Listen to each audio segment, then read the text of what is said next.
Bonjour et bienvenue sur ce tutoriel sur les plans d'expérience avec l'approche Taguchi. Les statistiques au service de l'expérimentation. Nous allons donc découvrir une initiation, une introduction à ces plans d'expérience à travers un exemple concret. Tout d'abord, quels sont globalement les domaines d'application des plans d'expérience? On les voit apparaître ici, la chimie, y compris dedans tout ce qui est pharmacie. On trouve la chimie au niveau des composants, des granules. Donc on voit tout de suite le rapport avec l'agroalimentaire, où là aussi on va trouver des plans d'expérience, ou l'alimentaire, tout simplement, comment définir une bonne pâte à tarte, à crêpes, dans tout ce qui est cuisine industrielle. Les plans d'expérience sont extrêmement importants pour obtenir des produits de qualité et stables. La plasturgie, donc ici on voit des bouteilles, mais globalement tout ce qui est à base de plastique, y compris du conditionnement qu'on pourra retrouver dans l'agroalimentaire ou dans l'automobile. L'automobile au sens large, avec tout ce qui est plastique, mais aussi tout ce qui est mécanique, mise au point de moteur. Et enfin, l'électronique qui utilise aussi beaucoup les plans d'expérience de façon à optimiser ses process de production. Donc on voit les plans d'expérience ont un champ d'application très large et sont utilisés dans beaucoup de domaines. Nous allons voir une application plus spécifique à la mécanique. Donc là, par exemple, la mise au point d'un petit moteur d'avion pour le modélisme. Cette mise au point de moteur nécessite des réglages et tout bon modélisme, qu'il fasse de la compétition ou juste pour son plaisir, aime bien avoir un moteur bien réglé de façon à pouvoir obtenir satisfaction lors du pilotage.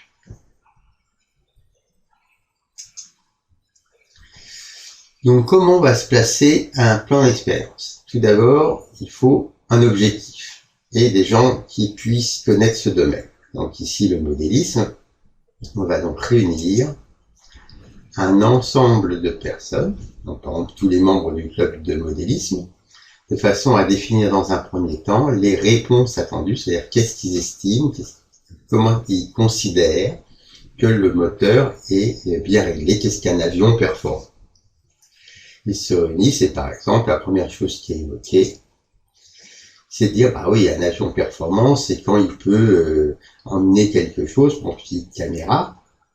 C'est très à la mode maintenant de mettre des caméras sur les avions, mais aussi tout simplement mettre suffisamment de carburant pour pouvoir faire un vol plus long. Toujours par discussion, le groupe se met d'accord sur le fait que un bon avion, c'est aussi un avion qui va vite. Dans les compétitions, ou même juste pour le plaisir, faire une petite course de vitesse, c'est important. Un bon réglage de moteur, c'est un avion qui va être performant en vitesse de pointe. Et toujours ce même groupe définit que pour eux, un bon avion, c'est aussi un avion qui a de la reprise, notamment lorsqu'on va faire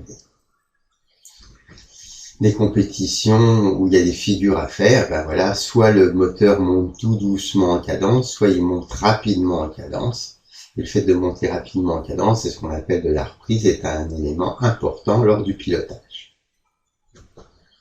Voilà donc les trois réponses attendues par le groupe. Un moteur bien réglé est un moteur qui est capable d'avoir de la traction, de la vitesse et de la reprise. On retrouve donc nos trois réponses. En vocabulaire Taguchi, on appelle ça une réponse. Première réponse possible, la traction. Deuxième réponse possible, la vitesse. Troisième réponse possible, la reprise. La traction, c'est donc l'effort qui est capable de produire l'avion, surtout le décollage, on l'a vu tout à l'heure. La vitesse, bien sûr, c'est tout simplement la vitesse de pointe, et là, c'est proportionnel pour un avion donné à l'hélice. à la vitesse de rotation de l'hélice. Plus elle tourne vite, plus l'avion va vite. Et la reprise, globalement, donc quand le moteur est au ralenti, on accélère et on regarde en combien de secondes il monte, par exemple. Alors ça, il faut pouvoir le mesurer, parce que si on ne peut pas le mesurer, on ne peut pas faire de plan d'expérience. L'effort de traction sera mesuré avec un dynamomètre, donc l'avion ne va même pas décoller, on va être au sol, on va le mettre en route et mesurer l'effort au dynamomètre. La fréquence de rotation, soit les données par le moteur et la télécommande, soit les mesurer avec un stromboscope, par exemple. Et puis la notion de reprise est plus floue. Donc soit on pourrait compter le nombre de secondes pour le monter en cadence, ou là tout simplement, on va faire une appréciation de la qualité de la réponse du moteur avec une note de 1 à 5. 1 correspond à une très mauvaise accélération et 5 à une reprise excellente. Donc chacun va noter de cette façon-là.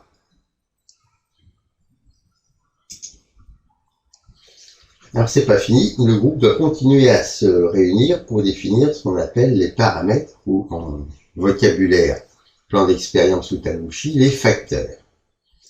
Les facteurs, c'est sur quoi je peux agir. Les paramètres influencent que je peux régler. On retrouve notre avion, notre petit modèle, et donc, premier facteur, par exemple, le carburant. Effectivement, ce carburant est mélangé avec de l'air. Il y a un système de réglage qui permet de régler le pourcentage d'air. Et en fonction de ce pourcentage d'air dans le carburant, on n'obtient pas le même réglage de moteur. Donc on veut savoir quel est le meilleur réglage possible pour obtenir un moteur performant. Ensuite, on va donc avoir le type de bougie. Il y a des bougies dites chaudes, dites froides, et plusieurs marques de bougies possibles. Est-ce que ça influe ou pas sur le réglage du moteur, et puis sur sa performance, la performance globale de l'avion. À l'autre extrémité, le pot de détente. On a des pots de détente plus ou moins longs. Ça va calibrer la vitesse de sortie des gaz. Bien sûr, on va avoir l'hélice. Deux paramètres dans l'hélice, son diamètre et son pas. On a une hélice plus ou moins vrillée, donc le pas de l'hélice.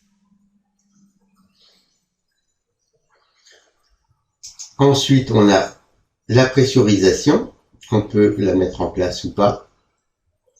Et enfin, on a chose de subjectif qu'on appelle le type de pilotage. C'est-à-dire que dans le club, il y a des gens qui pilotent plutôt sec, d'autres plutôt doux. Et donc ça aussi, est-ce qu'il vaut mieux piloter de façon sec ou douce? Est-ce que ça joue sur les performances globales de l'avion?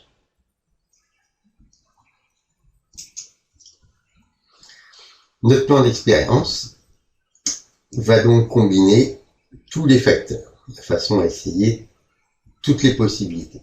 Avant d'essayer toutes les possibilités de tous les facteurs qu'on vient de voir, il y en avait beaucoup, le carburant, l'hélice, la pressurisation, la bougie, le pot de détente, la conduite, etc.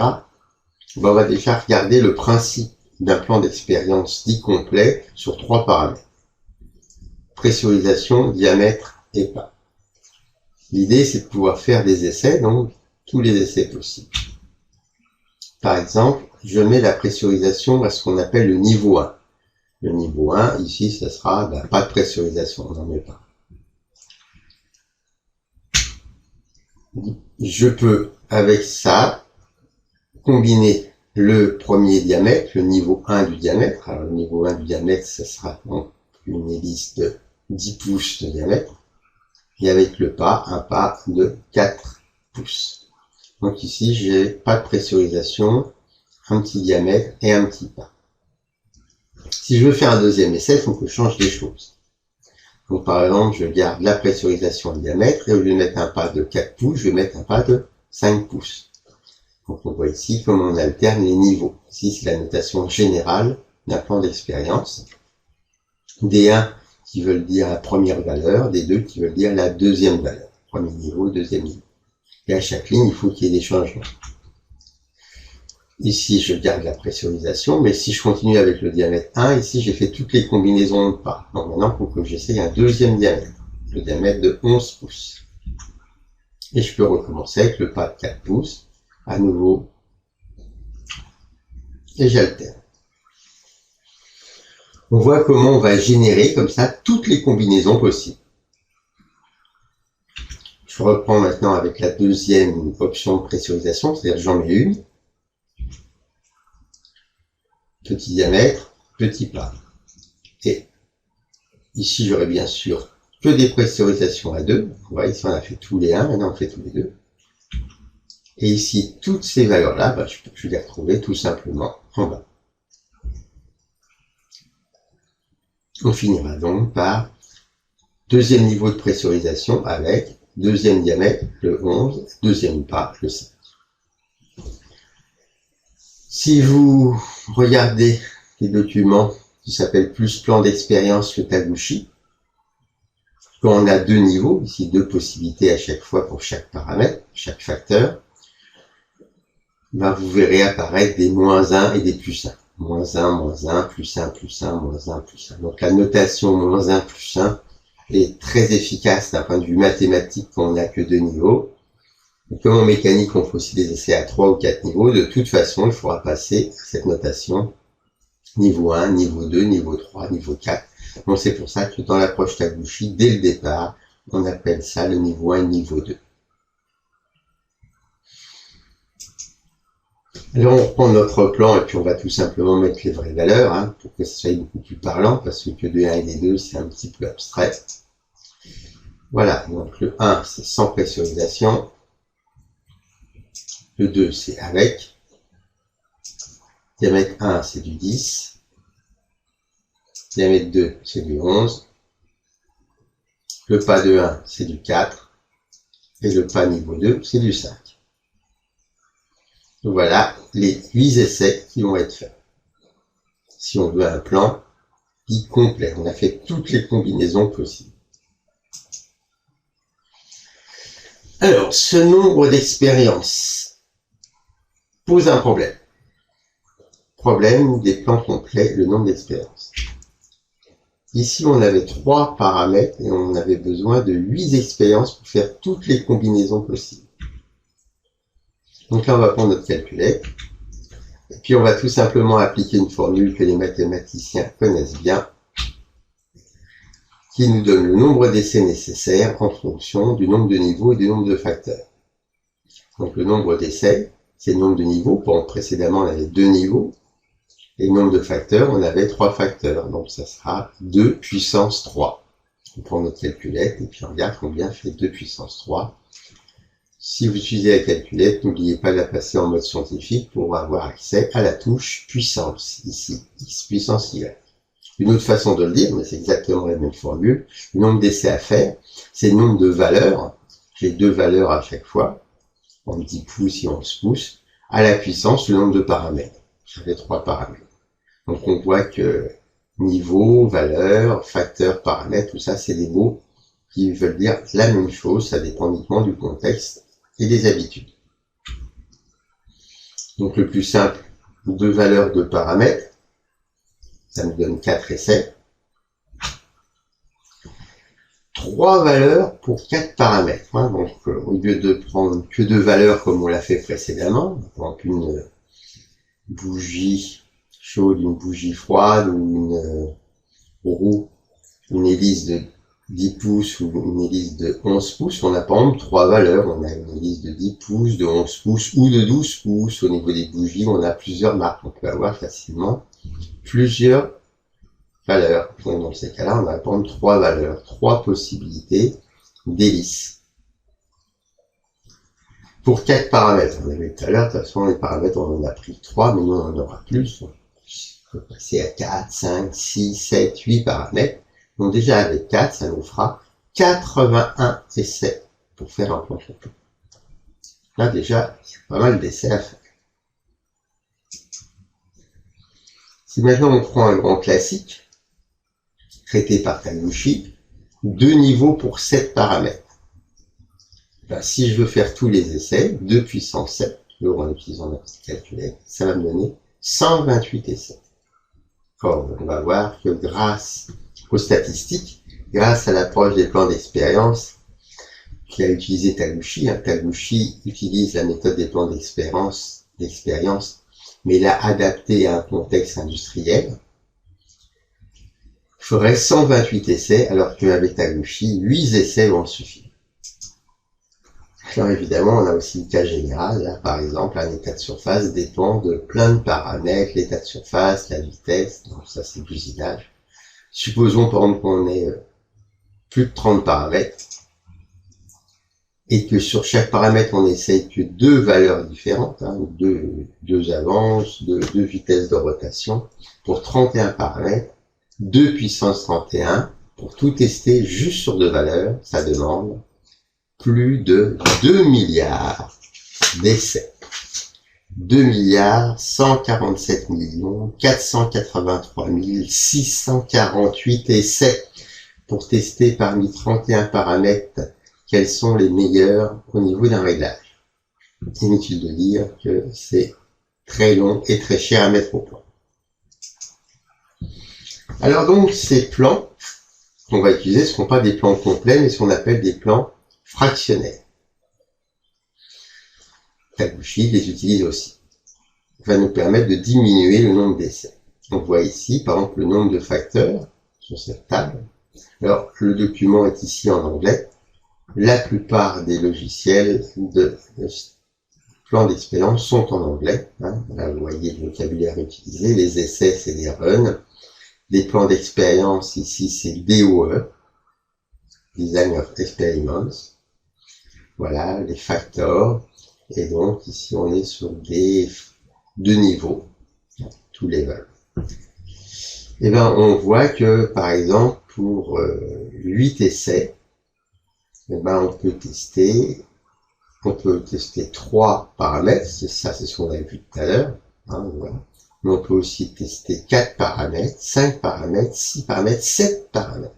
7 paramètres en 8 essais, alors que tout à l'heure, on a vu que il nous en fallait beaucoup plus, 128, si je faisais un plan complet. Sera aussi utilisé ce qu'on appelle des tables de 16, ça c'est des L4, L8, L16. Alors pourquoi 16? Parce que vous voyez que le nombre de paramètres va pouvoir monter jusqu'à 15. 32, le nombre de paramètres va pouvoir monter, on ne voit pas ici, mais jusqu'à 31. Donc ça, c'est les tables les plus courantes. La L8, la L16, c'est les 2 tables les plus courantes, 7 paramètres ou 15 paramètres au maximum.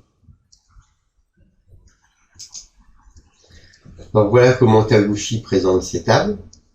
Donc voici la matrice L8, 8 lignes, 7 facteurs de niveau, et vous retrouvez des 1 et des 2 comme on l'a vu tout à l'heure, sauf qu'évidemment là, puisqu'on a 7 facteurs, on a 1, 2, 3, 4, 5, 6, 7, A, B, C, D, E, F, G, ça nous fait donc nos 7 colonnes.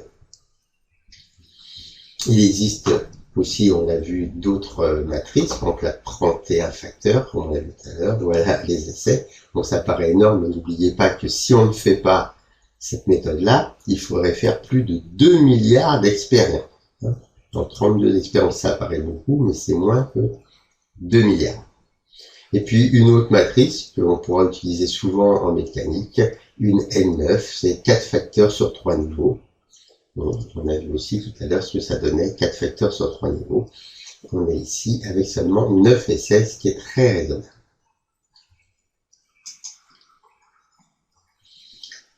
Alors, on va donc reprendre notre matrice L8 et puis on va tout simplement l'adapter à notre réalité. Carburant, bougie, pot, diamètre, pressurisation. Dans Taguchi, on vous propose, quand il y a un paramètre qui est pas utilisé, de ne pas utiliser la colonne C. Voilà, c'est un petit graphisme qui vous donne. Donc, soit on fait 7 niveaux, soit si on n'en fait que 6, dans ce cas-là, on n'utilise pas la colonne C. Et elle pourrait être utile à autre chose. Alors, la colonne A, par exemple. Voilà. Le 1 qui ici, je mets là. Donc 5%. On n'a que des 1, je dis 1%. Le 2, 10%. Et comme ça, pareil pour la B.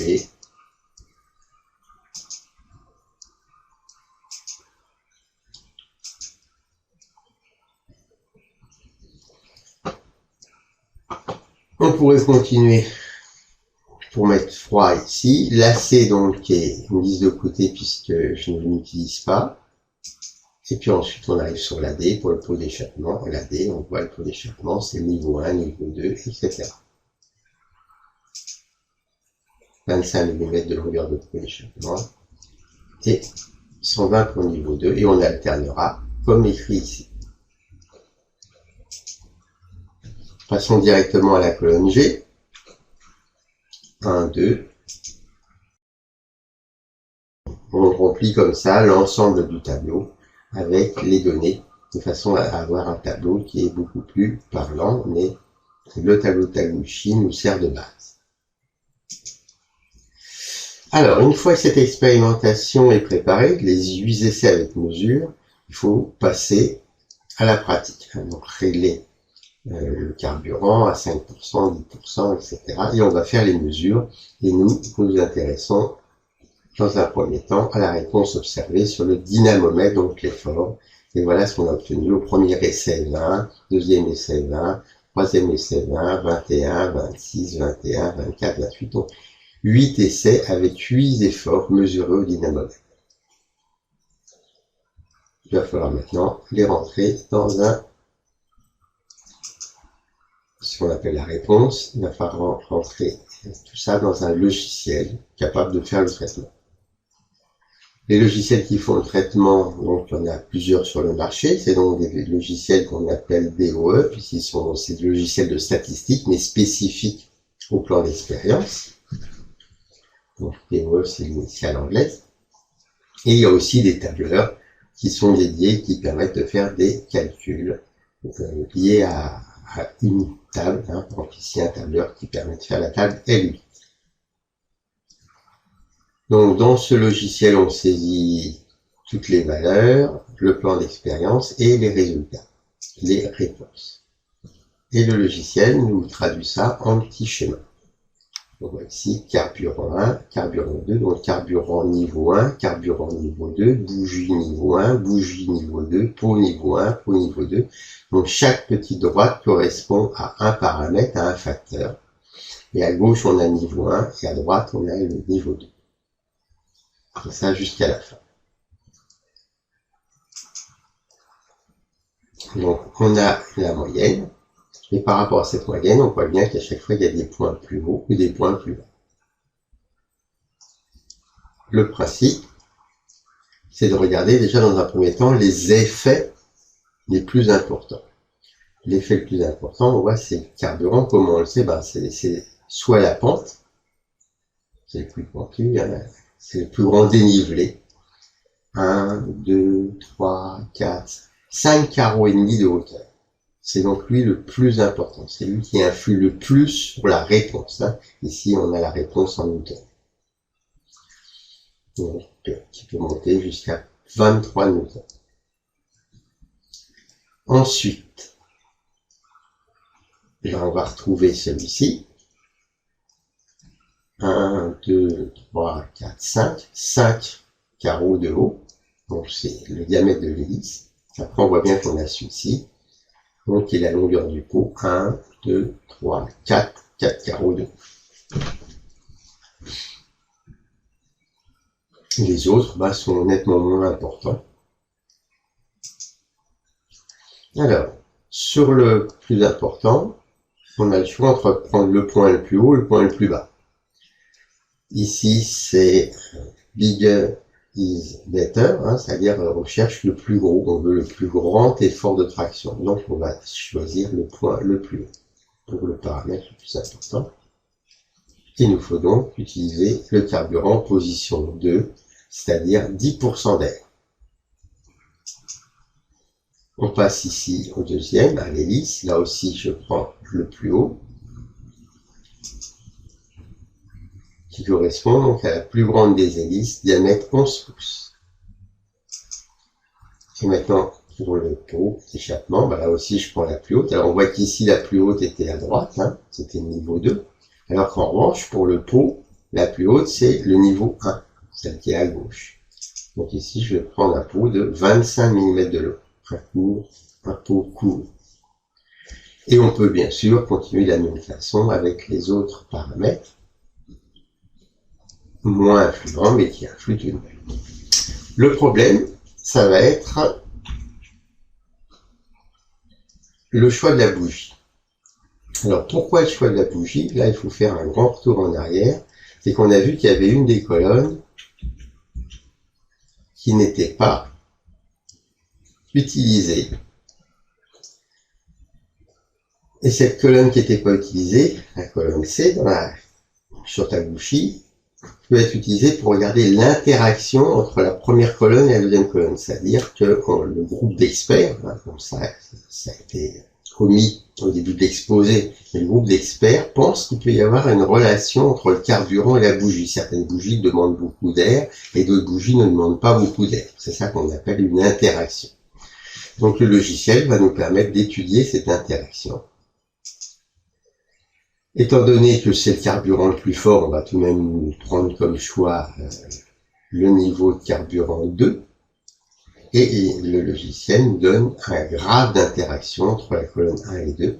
Et ici, vous reconnaissez en rouge le carburant à 0,05 et en bleu le carburant à 0,1. Alors, peut-être surpris du chiffre, puisqu'on avait parlé de 5% et de 10%, mais d'un point de vue mathématique, 5% c'est 0,05 et 10% c'est 0,1, 0,10 si vous préférez. Donc le carburant niveau 2, c'est celui-ci. C'est, voilà, donc le bleu. Donc je sais que je suis sur la courbe bleue. Pourquoi? Parce que j'ai choisi le réglage à 10%. Maintenant, sur cette courbe bleue, quelle est la meilleure des bougies? Est-ce que c'est la bougie de droite ou la bougie de gauche? À nouveau, je prends la plus forte. C'est donc la bougie 1. Donc, conclusion. Dans mon interaction, ici, ça change rien. Ici aussi, j'aurais pris la bougie 1. Voilà. Mais l'interaction aurait pu être beaucoup plus forte. Et des fois, l'interaction fait que le choix qu'on va faire n'est pas aussi évident qu'une simple lecture du graphe. Par exemple, on va reprendre exactement le même. Toujours pareil, la courbe à 0,05 ici. La courbe à 0,1 est là. Qu'est-ce que c'est que une interaction? Déjà, une interaction, c'est quand les deux courbes sont pas parallèles. À partir du moment où elles sont pas parallèles, ça veut dire que l'une influe sur l'autre. Donc ici, on voit bien qu'il y avait bien une interaction. Puisque ça, c'est ma droite initiale. Mais cette interaction a fait qu'en restant sur la courbe bleue, j'ai choisi la bougie. En revanche, s'il n'y a pas d'interaction, elles sont parallèles, mais il y aurait pu y avoir une interaction dans l'autre sens. S'il y a une interaction dans l'autre sens, dans ces cas-là, toujours en restant sur la ligne bleue, puisque c'était mon choix, eh ben, je vais prendre cette fois-ci la bougie. Alors, on verra en détail tout ceci dans un autre tuto. C'était juste pour se rendre compte un petit peu des possibilités. Alors, pour finir donc sur cette démarche plan d'expérience et Taguchi, qu'est-ce qu'on a fait? D'abord, il faut définir la réponse optimisée. Ici, on a pris la traction. Qu'est-ce que je vais mesurer de façon réelle ou de façon évaluative avec une note de 1 à 5. Ensuite, il va falloir définir les facteurs, les paramètres sur lesquels je peux jouer pour faire le meilleur réglage. Ici, il y avait la bougie, l'hélice. Ensuite, il faut trouver quelle est la table qui nous permette de résoudre le problème si je ne veux pas faire tous les essais. Ici, la table est de 8 nous permettait de faire les essais. Ensuite, on définit les niveaux. Donc, puisque la table L8, c'est une table à 2 niveaux, il faut chercher au mieux avec l'équipe d'experts les 2 valeurs qu'on va essayer, de façon à ce qu'elles soient pertinentes et utiles. On fait l'expérimentation, on passe à l'atelier, au laboratoire, Et enfin, on interprète les résultats à l'aide d'un logiciel spécialisé. Voilà. Merci de votre attention et à bientôt pour un autre tuto sur les plans d'expérience où nous irons plus loin.